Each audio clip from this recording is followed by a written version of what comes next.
Hello viewers, welcome to எழில் வண்ணம். இன்றைக்கி சாதம் நிறைய மீந்துடுச்சு. தண்ணி ஊற்றி வச்சுருக்கேன்.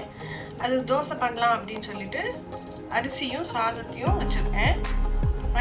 சாதம் எவ்வளோ இருக்கோ அதே அளவு பச்சரிசி, ரேஷன் பச்சரிசி ஊற வச்சுருக்கேன். நம்ம இதை அரைச்சிக்கலாம். கொஞ்சமாக தயிர் விட்டு, லேசான புளிப்பான தயிர் விட்டு அரைச்சிக்கலாம். நான் அரைச்சிட்டு காமிக்கிறேன் உங்களுக்கு. ஒரு மிக்சி ஜாரில் நம்ம 2 மணி நேரம் ஊற வச்ச பச்சரிசி, அப்புறம் நம்ம தண்ணி ஊற்றி வச்ச சாதம், ஒரு கரண்டி அளவு லேசான புளிப்பு தயிர், இதுக்கு தேவையான அளவு உப்பு எல்லாம் போட்டு நல்லா நைஸாக அரைச்சிக்கணுங்க. தண்ணி ஊற்றின சாதம், அரிசி, தயிர், உப்பு எல்லாம் சேர்த்து நைஸாக அரைச்சாச்சு.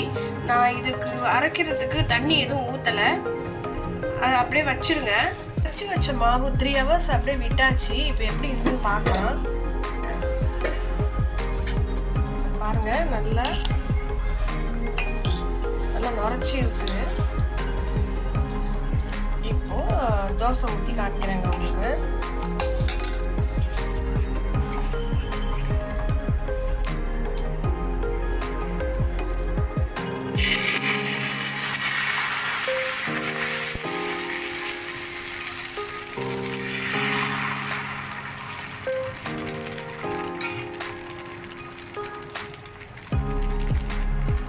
நல்லா ஸ்பான்ஜியாக இருக்குது பாருங்கள்.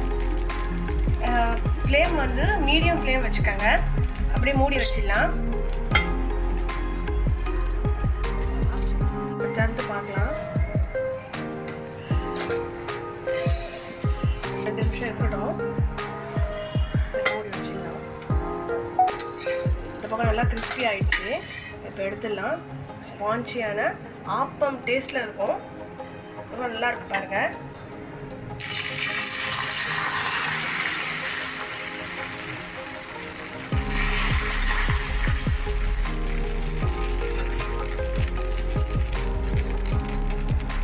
ஒரு பக்கம் சோடா வச்சா போருங்க, நல்லா சாஃப்டாக இருக்கும்.